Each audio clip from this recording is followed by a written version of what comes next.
Meus irmãos, eu quero fazer uma leitura do texto de Hebreus capítulo 1, do verso 1 até o verso 4. Hebreus capítulo 1, do verso 1 ao verso 4. Ok? Há muito tempo, Deus falou muitas vezes e de várias maneiras aos nossos antepassados por meio dos profetas. Mas nesses últimos dias, falou-nos por meio do Filho, a quem constituiu herdeiro de todas as coisas e por meio de quem fez o universo. O Filho é o resplendor da glória de Deus e a expressão exata do seu ser, sustentando todas as coisas por sua palavra poderosa. Depois de ter realizado a purificação dos pecados, ele se assentou à direita da majestade nas alturas, tornando-se tão superior aos anjos, quanto ao nome que herdou é superior ao deles. Vamos orar mais uma vez? Te louvamos, Pai, pela Tua palavra. O Senhor é poderoso para trazer, Senhor, uma iluminação à nossa mente e nos ajudar a compreender, Pai amado, sobre quem nós estamos falando, sobre a necessidade de receber o Teu Filho como Senhor e Salvador, não apenas como Senhor, e não apenas como Salvador apenas, mas como Senhor e Salvador. Que o Senhor possa abençoar cada um de nós, recompensando com o conhecimento do nosso Salvador, e o Senhor pode desvendar aos nossos corações, de forma íntima, quem é o nosso Senhor, e trazer alegria indizível, não só para o tempo, mas para a eternidade. Nós te louvamos em nome de Jesus, amém.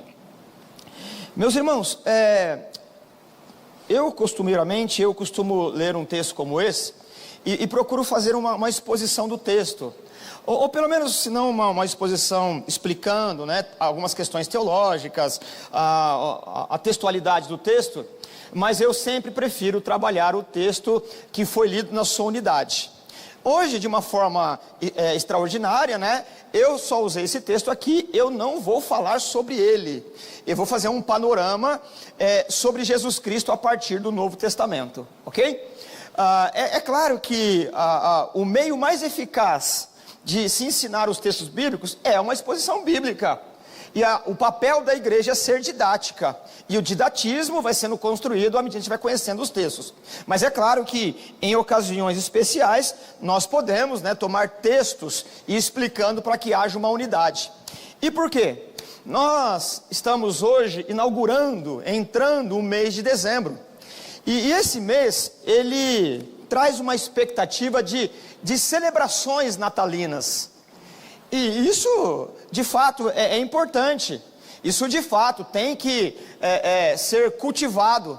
A nossa cultura ocidental, nós enquanto famílias aprendemos desde a mais tenra infância a necessidade e o prazer de estar reunidos em torno da mesa de Natal. Hoje, né, eu lembro que em tempos idos, o mês de dezembro, né, ele era um marco. Hoje, meados de novembro, a gente já começa, por conta de uma mercantilização, já começa a lembrar de algumas coisas que vão acontecendo.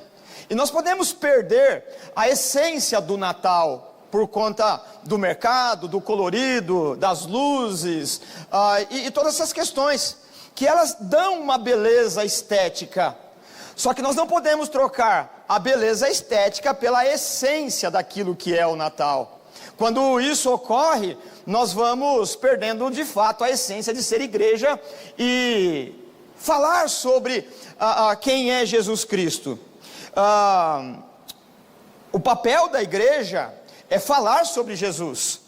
A igreja existe para ensinar quem é Jesus. Nós não podemos negligenciar essa mensagem, não podemos colocar Jesus em segundo plano. Sem Jesus, nós deixamos de ser igreja. Sem Jesus, nos escapa a alegria do tempo e a salvação eterna. Sem Jesus, não há razão de estarmos aqui. Sem Jesus, o colorido do Natal, o brilhantismo e as cores vibrantes, os fogos de artifício, a comida, a reunião da família, os presentes, vão se tornando algo supérfluo, ou vão se tornando, quando estão tomando o lugar da verdadeira celebração do Natal, uma idolatria. E nós temos que sondar os nossos corações, para que nós não troquemos uma celebração da euforia por aquilo que a Bíblia nos ensina.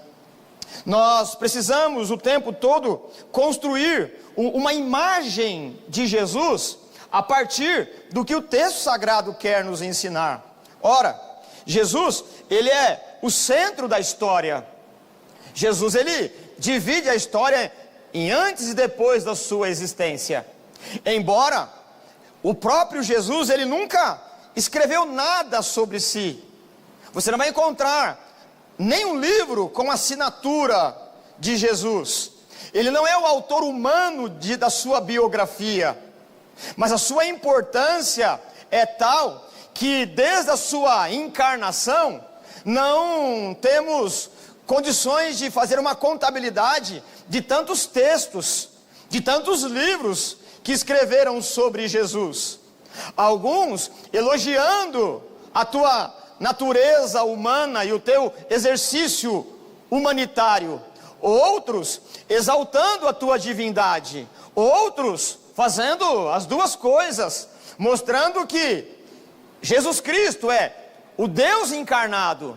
Outros ainda incomodados com esse homem que há 2000 anos pisou nas areias da Palestina, se levantaram para criticar tanto o homem, o ser humano, Jesus Cristo, quanto aqueles que o seguiam.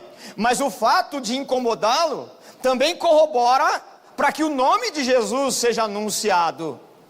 Jesus, ele nunca, como eu disse, escreveu nada. Há apenas um relato de um homem chamado Eusébio de Cesareia, em que Jesus escreve um bilhete para um rei chamado rei Aguibaro. Na ocasião, esse rei muito doente, e ele, um rei de um reino muito pequeno, e necessitando da sua intervenção milagrosa, esse rei escreve um bilhete, convidando Jesus para que viesse conhecê-lo naquele principado, naquele reino, dizendo que precisava da intervenção milagrosa de Jesus. E se Jesus decidisse, o reino de Aguibaro, ainda que pequeno, ele dividiria por 2. Jesus responde, segundo Eusébio de Cesareia, que não iria visitá-lo, mas depois da sua morte e ressurreição, os apóstolos o faria.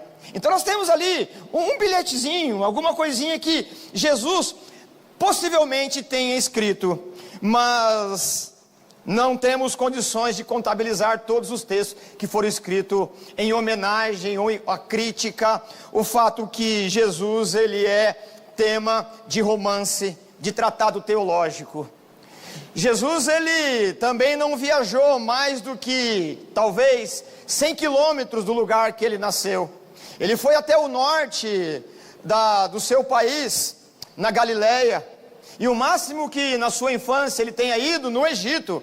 Mas, apesar de não ter saído dos limites daquele lugar sediado politicamente por Roma, o nome de Jesus transcendeu as fronteiras, transcendeu o tempo, e até hoje é discutido.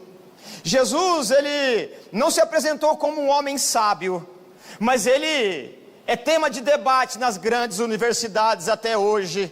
E não só no pós-modernismo que nós vivemos, mas em todo o tempo, desde que Jesus pisou nessa terra, muitas pessoas se levantaram para falar sobre o nosso Salvador. Muitos se debruçaram em textos antigos para tentar explicar de alguma maneira quem é esse homem tão sedutor, tão contagiante, tão humano e tantas outras prerrogativas. Jesus, ele nunca exigiu a sua popularidade, mas até hoje os artistas têm pintado quadros acerca de quem ele possivelmente podia parecer, como a sua fisionomia expressava uma humanidade. Jesus nunca exigiu que se fizesse peças de teatro. Jesus nunca deixou escrito que orquestras, corais, musicistas fizessem alguma obra-prima sobre ele. Mas nós temos enxurradas de obras-primas. Nós temos óperas, canções, poesias acerca de Jesus. Jesus não pode ser esquecido num canto qualquer. Jesus não pode ser apenas um ícone de debate teológico, humanitário, de profetismo. Jesus não pode apenas ser encarado por nós, não só pelo volume de obras que estão por aí e que estão entulhadas nas universidades, nas bibliotecas, nos mosteiros. Jesus não pode apenas ser lembrado numa época como essa, em que nós arrumamos um canto da casa e colocamos alguns enfeites coloridos, uma árvore que simboliza alguma coisa e a troca de presente. Jesus, ele tem que transcender as obras humanas, ainda que elas sejam necessárias para elogiar, porque tudo que nós fizermos para expressar a nossa gratidão ainda é pouco por aquilo que ele representa para nós. Jesus é o nosso Salvador. Jesus tem que estar na pauta diária de cada um de nós. Jesus, ele divide a história da humanidade entre antes e depois da sua existência. Jesus, ele é a chave hermenêutica da história. Essa é uma expressão que pode escapar para alguns de nós, mas ela é importante de ser lembrada numa noite como essa. Uma noite em que nós inauguramos, no mês de dezembro, em que as cantatas, os roteiros dos cultos, não só na nossa igreja, mas no mundo todo, lembra do nascimento de Jesus. É claro que a Páscoa é o evento mais importante do calendário para a nossa fé. A ressurreição, ela tem uma importância sobremaneira. Foi sobre a Páscoa, a ressurreição de Jesus, que nós celebramos aqui nessa noite.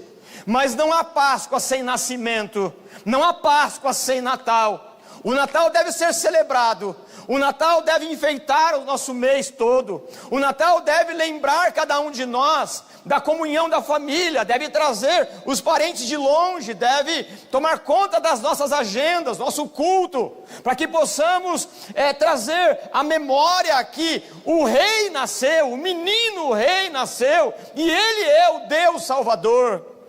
Jesus é a chave hermenêutica da história, porque nós discutimos nos meandros acadêmicos de teologia, de filosofia, nas nossas EBDs, que sem Jesus não se interpreta a história. A ideia de chave hermenêutica é a ideia de que Jesus interpreta a vida e a história. Sem Jesus não é possível interpretar a sua história. Sem Jesus, o teu passado é um acúmulo de frustração. Sem Jesus, o teu diário que já foi escrito é apenas uma história de boas lembranças. Sem Jesus, o que ainda será escrito é uma incógnita. Por isso que Jesus, ele interpreta, ele é a chave hermenêutica, não só da história, mas ele é a chave hermenêutica, é a maneira de interpretar a vida particular de cada um de nós. Sem Jesus, a tua vida pode ser apenas letras escritas num diário, de alegria, de conquista ou de frustração. Mas com Jesus, a vida ganha significado. Com Jesus, a vida ganha esperança e motivação, não só para o tempo, mas para a eternidade. Portanto, Jesus está no centro da história. Jesus interpreta a história, Jesus interpreta a arte, Jesus interpreta os poemas, Jesus interpreta a humanidade, Jesus interpreta a sociologia, Jesus interpreta a psicologia, Jesus interpreta a teologia e Jesus interpreta a vida de cada um de nós. Sem Jesus, a vida fica opaca, acinzentada.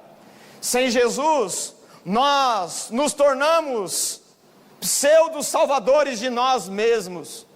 Sem Jesus, as nossas esperanças são colocadas na nossa inteligência, nosso poder aquisitivo, nosso status quo, na nossa família, no emprego ou no diploma. Sem Jesus, nós temos que apostar na nossa própria sabedoria. O problema é que a sabedoria de cada um de nós, e toda ela reunida, não é possível interpretar a vida e os dilemas que vai nos apresentando.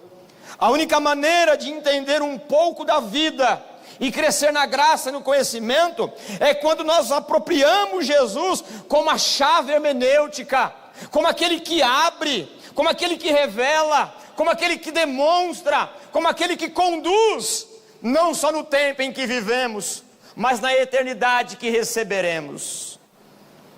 Por isso que o próprio Jesus, em João capítulo 5, 39, vai nos ensinar que a Bíblia não é apenas uma coleção aleatória de livros de histórias. A Bíblia não é um amontoado de textos sem sentidos. Jesus vai dizer que nós estudamos cuidadosamente as Escrituras, porque consideramos ter nela a vida eterna. Essa palavra que o João usa, que sai da boca de Jesus, nesse texto de João, examinais as Escrituras, porque cuidais ter nela a vida eterna, não é apenas uma leitura devocional simples. A ideia de exame é uma ideia de critério, de cuidado criterioso, porque são nos textos sagrados que nós buscamos a vida eterna. São nos textos sagrados que nós entendemos onde está a nossa vida eterna e como ela é conduzida pelo Senhor. Por isso, a Bíblia não é uma coleção aleatória de livros sagrados. A Bíblia não é um amontoado qualquer. Na Bíblia, nós descobrimos o retrato do nosso Salvador. Na Bíblia, cada um dos autores vai contribuindo à sua maneira, para que tenhamos um retrato fiel de quem é o nosso Salvador. A Bíblia, ela não nos dá margem para que cada um construa o Cristo a sua própria preferência. A Bíblia, ela foi dada para que nós tenhamos o retrato humano e divino do nosso Salvador.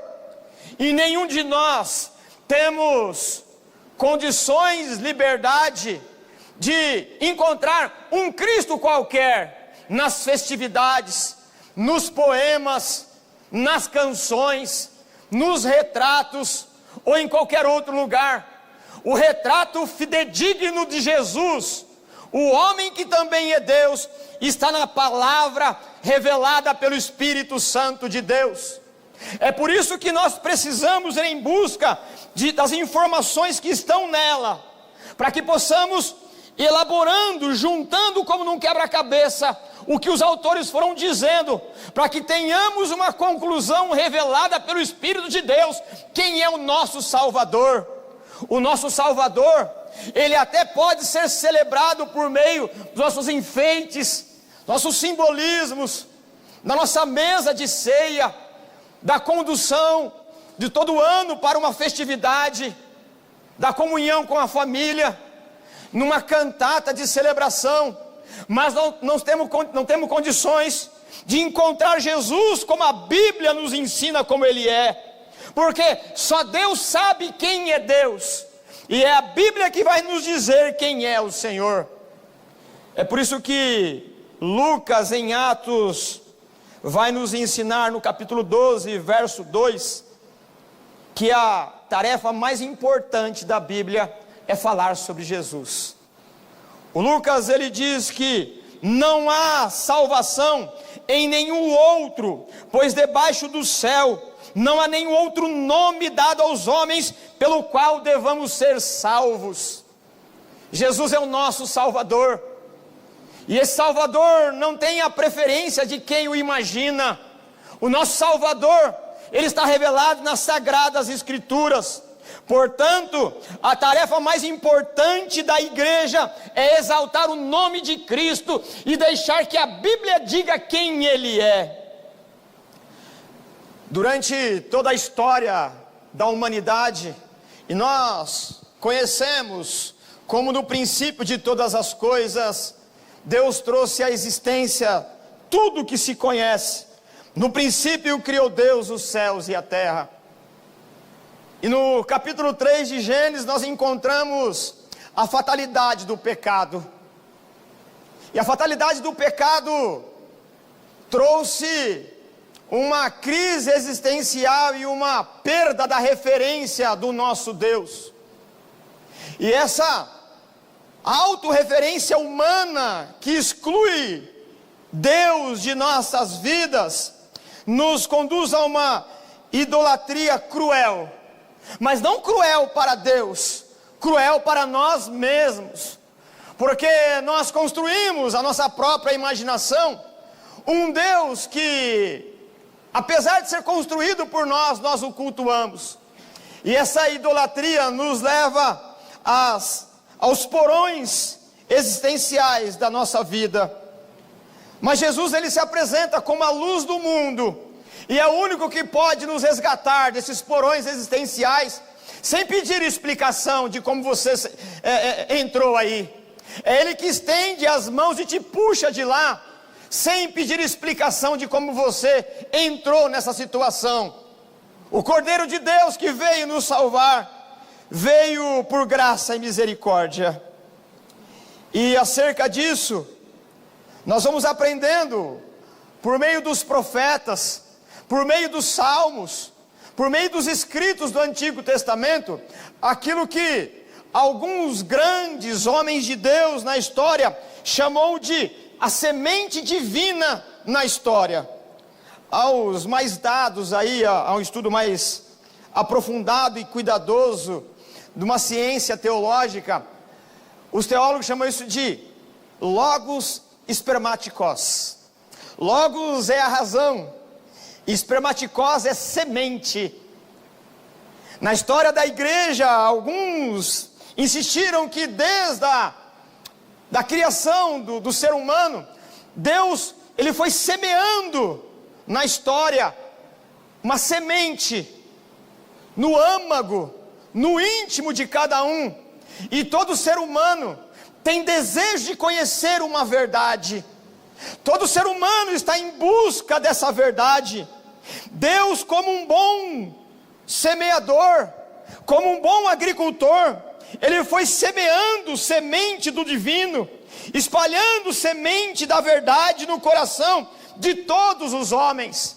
É por isso que os homens se reuniram, buscando na filosofia a verdade, buscando na psicologia os fundamentos da verdade para existir bem, para viver bem, buscando na sociologia a verdade para se viver em comunidade. A verdade se tornou na boca dos intelectuais, dos teólogos, dos profissionais da literatura, uma verdade abstrata. Mas quando Jesus encarna, nós descobrimos que a verdade não é uma filosofia, a verdade não é um pensamento, a verdade não é um livro, a verdade é um homem, a verdade é Jesus Cristo, o Filho de Deus. A verdade não está no papel, a verdade não está no pensamento, a verdade não está num desenho, a verdade não está numa orquestra ou coral, a verdade não está numa ópera, a verdade não está numa música, a verdade é um homem que se encarnou, a verdade é Jesus Cristo, o Filho de Deus. Um homem chamado Agostinho, antes da sua conversão, levado pela sua mãe a ouvir um grande expositor das Sagradas Escrituras, o bispo de Milão, o bispo Ambrósio. Agostinho era um grande retórico, um grande professor, um grande defensor, um grande advogado. Ele sabia falar em público. E quando ele ouviu a exposição das Sagradas Escrituras pelo bispo Ambrósio, ele foi à igreja levado pela sua mãe, que ele chama de Santa Mônica, Depois que o bispo Ambrósio terminou de expor acerca de Jesus, no final do sermão, o Agostinho procurou o bispo e disse: eu gostei da maneira em que você expôs a verdade, e num dia eu quero voltar aqui e discutir sobre essa verdade. O bispo Ambrósio disse para o Agostinho que a verdade não é um objeto de discussão, a verdade não é um pensamento humano, a verdade não está nos bancos dos juristas, a verdade é um homem, a verdade é uma pessoa. Por isso Jesus diz: eu sou o caminho, a verdade e a vida. A nossa verdade não é relativa, a nossa verdade é absoluta, e ela tem um nome, chama Jesus Cristo, o Filho de Deus. Por isso que essa ideia de Deus semear a semente divina, Deus espalhou com as duas mãos, de forma generosa, a semente divina, que está no coração de todas as pessoas. E Jesus Cristo já é uma sede que está no coração de todo ser humano, muito antes da encarnação. É por isso que as pessoas estão em busca da verdade. Elas vão em busca da verdade pelo caminho que julga conhecer. E Pedro, em 1 Pedro, ele vai dizer que já os profetas falaram dessa verdade. Ele diz isso no capítulo 1, verso 10 e 11, ele diz assim: foi a respeito dessa salvação que os profetas que falaram da graça destinada a vocês investigaram, examinaram, procurando saber o tempo e as circunstâncias para os quais apontava o Espírito de Cristo que neles estavam, quando lhes predisse os sofrimentos de Cristo e as glórias que se seguiram àquele sofrimento. Os profetas falaram de Jesus antes da encarnação. Os filósofos buscaram a verdade antes da encarnação. O mundo busca a verdade pós a encarnação. Mas o Pedro está dizendo que a semente da verdade está já na sua consciência. É aquilo que nós chamamos de sagrado secreto. A verdade que você busca, ela não pode ser encontrada senão nas páginas da Bíblia Sagrada. É por meio da Bíblia que nós encontramos quem é o nosso Salvador. Portanto, se o Espírito de Deus trouxer à tua consciência essa sede pela verdade, se o Espírito de Deus nessa noite trouxer uma inquietação ao teu coração, essa verdade que é desejo essencial de cada ser humano, é a semente do divino que está plantado na tua alma, na tua vontade, na tua consciência. Receba Jesus como a verdade de Deus nessa noite. Receba Jesus não apenas como um exemplo de humanidade.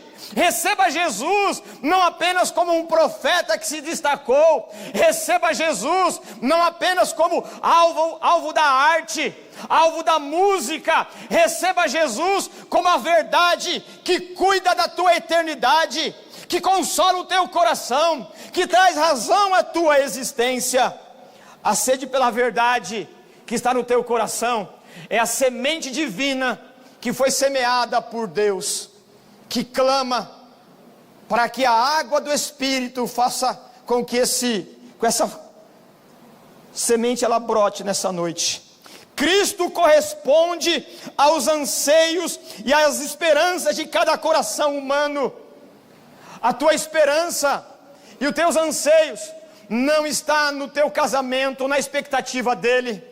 Os teus anseios não está na tua jornada acadêmica.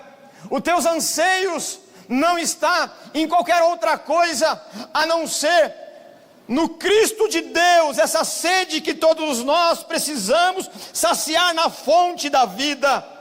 Jesus Cristo é uma pessoa grandiosa e gloriosa demais para ser captada apenas no único retrato. Nós precisamos que os autores bíblicos do Novo Testamento, como Mateus, como Marcos, como Lucas, o João, o Paulo, o Pedro, o Tiago e o Judas, cada um contribua da sua maneira, para que o Espírito de Deus tome cada uma dessas peças, e enquanto a palavra de Deus é lida, ela vai se encaixando, e no final, um grande quadro da graça se apresente para você, e que você possa olhar nos olhos da graça dessa verdade, e receber Jesus como Salvador. A intenção é que, ao lermos os textos, cada um deles, uma peça que vai se encaixando, e no final, nós tenhamos a realidade bíblica, ou ao menos aquilo que consigamos nessa noite. Esse Jesus que é inigualável, por isso que nós temos 4 evangelhos, porque um só não conseguiria destacar quem é o Senhor. Então vamos à montagem desse quadro todo. O Mateus, ele diz que Jesus Cristo é o cumprimento das Escrituras. Jesus Cristo não foi um acidente de percurso, um homem que surgiu de qualquer maneira na eternidade. A encarnação do Verbo estava prevista desde Gênesis 3.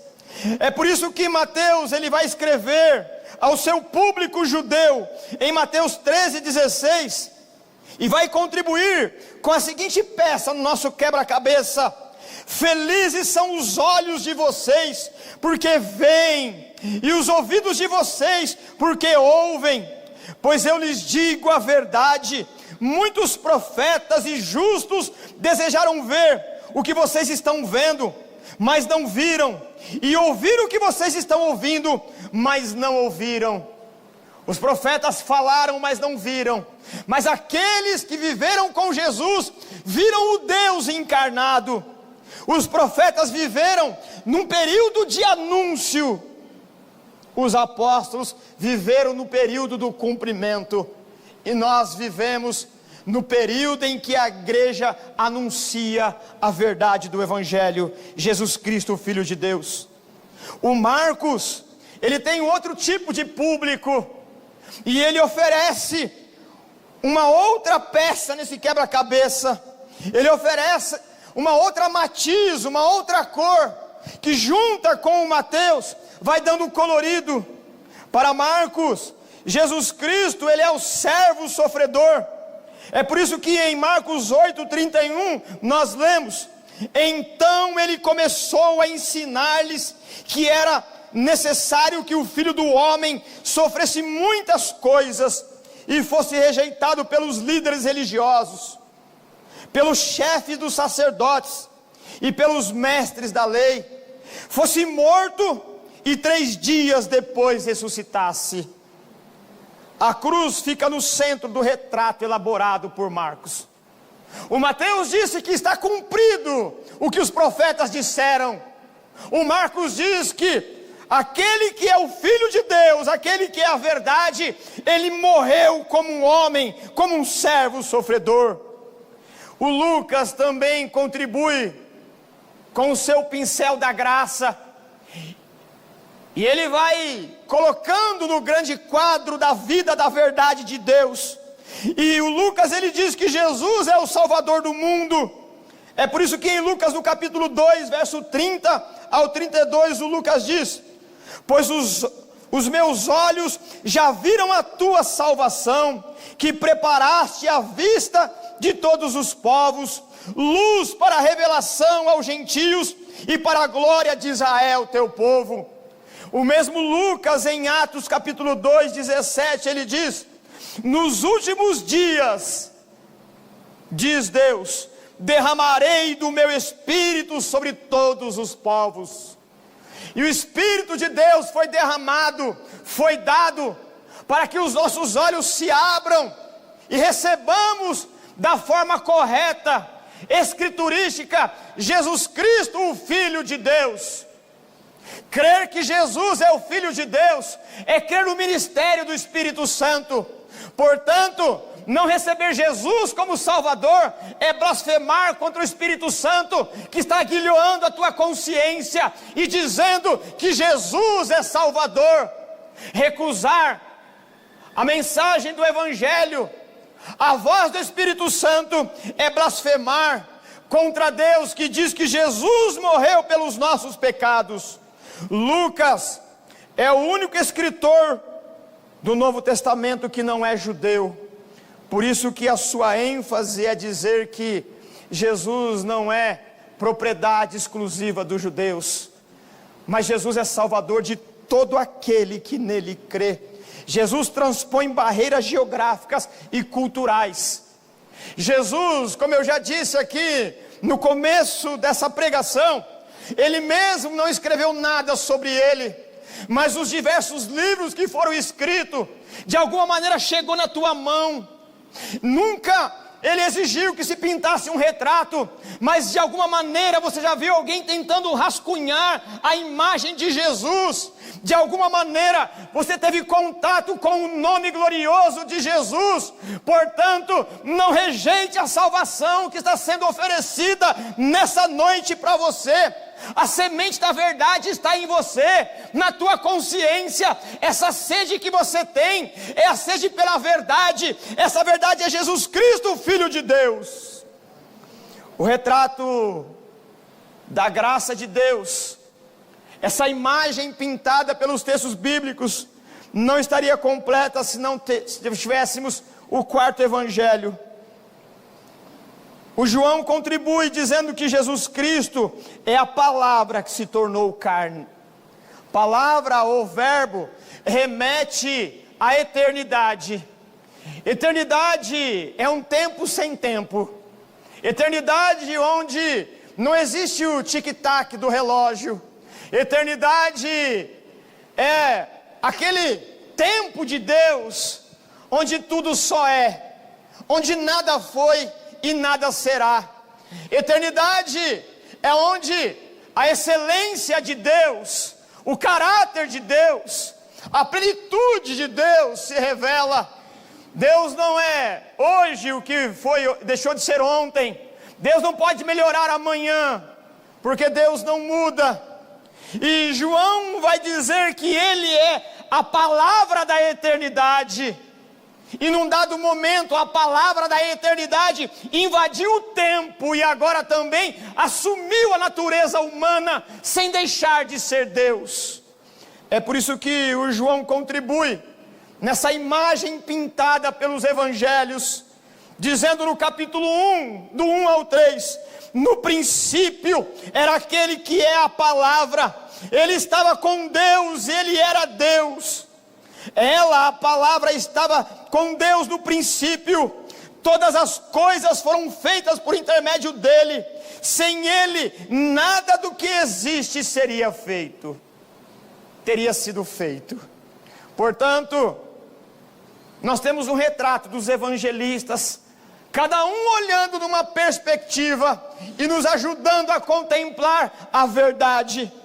João, ele está nos dizendo que a verdade, que a encarnação, ela não se trata apenas de uma visitação divina, alguma coisa que ocorreu como uma teofania, como uma experiência do sagrado. João está dizendo que Deus de fato se tornou homem, um espetáculo da graça, um absurdo humano, que Deus veio nos salvar na pessoa de Jesus. Nós cremos num Deus eterno que se tornou homem, que se tornou gente de verdade, para que morresse a morte que era nossa. Nas religiões criadas pelos homens, nas religiões inventadas pela sede e angústia humana, é o homem que vai em busca de Deus para se propiciar. Mas no Evangelho, Deus veio nos salvar, a verdade se encarnou, nós não tínhamos condições de ir, por isso que Ele veio, e João diz que no princípio Ele estava, e agora Ele está conosco.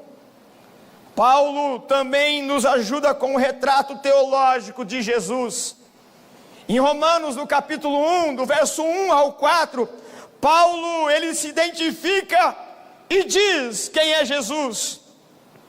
O texto de Romanos diz assim: Paulo, servo de Cristo Jesus, chamado para ser apóstolo, separado para o evangelho de Deus, ao qual foi prometido por ele de antemão, por meio dos seus profetas das escrituras sagradas, acerca do seu filho, que como homem, da descendência de Davi, e que mediante o Espírito de santidade, foi declarado o Filho de Deus com poder, pela sua ressurreição dentre os mortos, Jesus Cristo, nosso Senhor.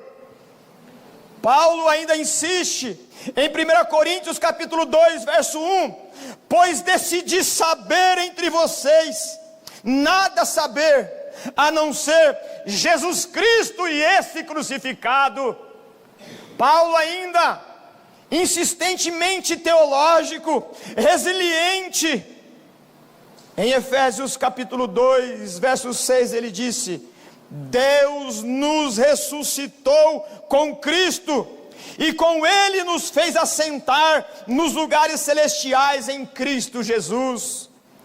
Ainda em Gálatas, Paulo contribui no capítulo 1, verso 8, dizendo: mas ainda que nós, ou um anjo do céu, pregue um evangelho diferente daquele que lhes pregamos, que seja amaldiçoado.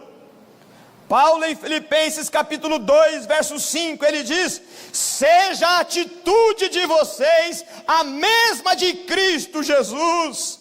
Em Colossenses capítulo 1, verso 15 ao 20, Paulo diz: ele é a imagem do Deus invisível, o primogênito de toda a criação. Ele é a cabeça do corpo que é a igreja. Em Tessalonicenses capítulo 1, verso 10, Paulo ainda ensina que Jesus Cristo nos livra da ira que há de vir. Em 1 Timóteo capítulo 2, versos 5 e 6, Paulo ainda contribui com esse retrato escriturístico acerca do nosso Salvador. Há um só Deus e um só mediador entre Deus e os homens, o homem Cristo Jesus, o qual se entregou a si mesmo como resgate por nós. Esse foi o testemunho dado em seu próprio tempo. Os evangelhos, cada um na sua perspectiva, demonstrou quem é Jesus. Paulo teologicamente organizou, mas o autor aos Hebreus também contribui dizendo que Jesus é o nosso grande sumo sacerdote. Ele diz: portanto, irmãos, temos plena confiança para entrar no Santo dos Santos pelo sangue de Jesus. Tiago, irmão de Jesus, vai dizer que a verdadeira religião é o próprio Senhor, e ele diz: se alguém se considera religioso, mas não refreia sua língua, engana-se a si mesmo, sua religião não tem valor algum. A religião que Deus, nosso Pai, aceita como pura e imaculada é esta: cuidar dos órfãos e das viúvas em suas dificuldades, e não se deixar corromper pelo mundo. Tiago apenas reproduziu o que Jesus disse no Sermão do Monte. Pedro contribui dizendo que Jesus Cristo é a salvação que vem por meio do sofrimento. E ele diz no capítulo 1, do verso 3 ao 9: bendito seja o Deus e Pai do nosso Senhor Jesus Cristo, conforme a sua grande misericórdia, Ele nos regenerou para uma viva esperança, por meio da ressurreição de Cristo Jesus dentre os mortos, para uma herança que jamais poderá perecer, macular-se ou perder o seu valor, herança guardada nos céus para vocês que, mediante a fé, são protegidos pelo poder de Deus até a salvação preste a ser revelada no último tempo. Nisso vocês exultam, ainda que agora por um pouco de tempo devam ser entristecidos por todo tipo de provação. Assim acontece para que fique comprovado que a fé que vocês têm muito mais valiosa do que o ouro que perece, mesmo que refinado pelo fogo, é genuína e resultará em louvor, glória e honra, quando Cristo Jesus foi revelado. Mesmo não o tendo visto, vocês o amam, e apesar de não o verem agora, creem nele e exultam com alegria indizível e gloriosa, pois vocês estão alcançando o alvo da sua fé, a salvação da sua alma. Judas, o irmão de Jesus, também colabora para que tenhamos uma identidade correta de quem ele é. O Judas nos convida a defender a nossa fé, e no verso 3 da sua carta ele diz: amados, embora estivesse muito ansioso por lhe escrever acerca da salvação que compartilhamos, senti que era necessário escrever-lhes, insistindo que batalhasse pela fé que uma vez foi confiada aos santos. E por fim, em Apocalipse, o apóstolo João, ele diz que Jesus Cristo, ele é o eterno Deus Todo-Poderoso. É por isso que nós lemos no capítulo 1, verso 8, a seguinte expressão: eu sou o alfa e o ômega, diz o Senhor Deus, o que é, o que era e o que virá, o Todo-Poderoso. Portanto, nós não temos a liberdade, não foi nos dado o direito de construir outro retrato, a não ser o escriturístico. A Bíblia mostra quem Cristo é. O colorido da Bíblia é o colorido eterno. Os traços que pintam a fisionomia do nosso Salvador não é um rascunho de um artista humano, é a mão da graça que mostrou que a verdade é um homem. A composição dos escritos sagrados não é apenas uma beleza poética, foi a mão de Deus que conduziu a mão do escritor para que tenhamos a verdade do nosso Salvador. Ele é todo poderoso, ele é mediador, ele é verdadeiro homem, ele é o Cordeiro de Deus. Portanto, nós concluímos, como diz um homem chamado Erasmo, ele disse: a Bíblia vos dará Cristo numa proximidade tão estreita, que ele não vos seria menos visível, se ele se postasse diante de vossos olhos. O que Erasmo está dizendo é que se ele viesse aqui, você olhasse para ele, você não descobriria tudo o que a Bíblia diz, porque os seus olhos enganam você, mas as Sagradas Escrituras, ela jamais vai te enganar. Por isso que nós a examinamos, e é por isso que nós temos nela a vida eterna. Você sozinho não consegue descobrir que ele é Salvador, pão da vida, água da vida. Você não consegue chegar a uma conclusão tão divina. É por isso que foi dado o Espírito Santo, e ele nos conduz a toda a verdade. Se ele aparecesse, você não conheceria tudo o que ele é, somente pelas Sagradas Escrituras. É por isso que um homem chamado Martinho Lutero, ele diz: a Escritura inteira, cada parte dela, só trata de Cristo. Como diz o hino: Cristo, Cristo é todo meu, Cristo, Cristo é todo meu. Ele só pode ser todo meu por meio das Escrituras, pois são elas que testificam quem eu sou e como Ele me amou. O próprio Martinho Lutero ainda diz: qualquer ensinamento que não se enquadre nas Escrituras deve ser rejeitado, mesmo que faça chover milagres todos os dias. O milagre das Escrituras é que ela revela o homem salvador, o Deus bendito, o pão da vida. Um pastor chamado Stephen New, ele diz: a mensagem central do Evangelho não é o ensino de Jesus Cristo, mas o próprio Jesus Cristo. a semente de Deus que foi lançada na consciência de todo homem, e ela só pode brotar por meio do Espírito Santo de Deus, que derrama a água da vida e faz brotar sementes para a eternidade.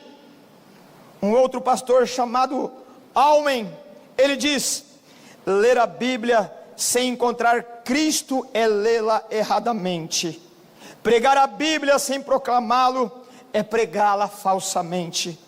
Portanto, eu convido você a buscar Cristo nas suas celebrações de Natal. Eu convido você a encontrar Cristo no pão que você come, no vinho, no suco que você toma. Eu convido você a encontrar Cristo nas reuniões de família. Eu convido você a encontrar Cristo na estética do Natal. Mas eu convido você a encontrar não a sua própria preferência, mas encontrá-lo a partir da sua palavra, encontrá-lo a partir daquilo que a Bíblia define quem Ele é, o Cristo de Deus, o Cristo que nos salva.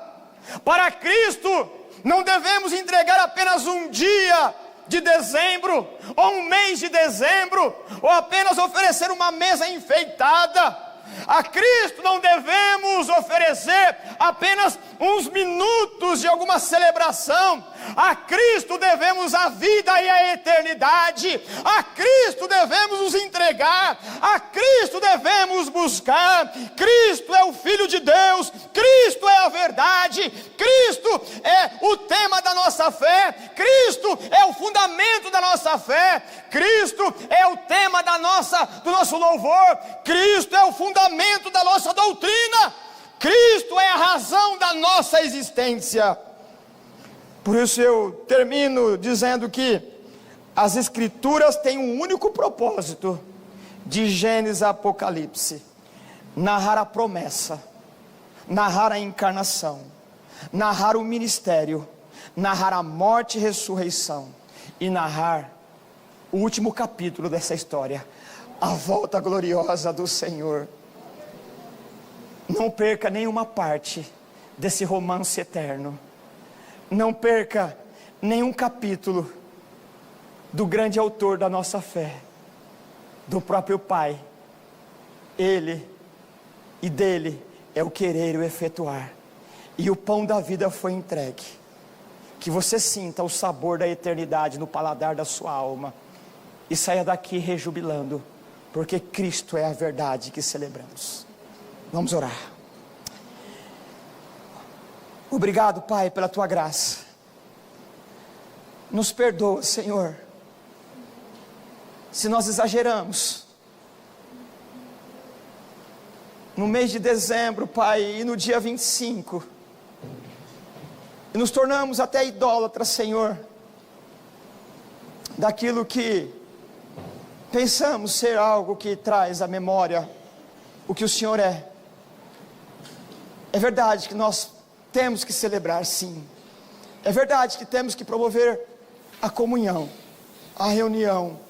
É claro que temos que incentivar as obras de arte, os textos que são escritos, as canções que se compõem, as peças de teatro.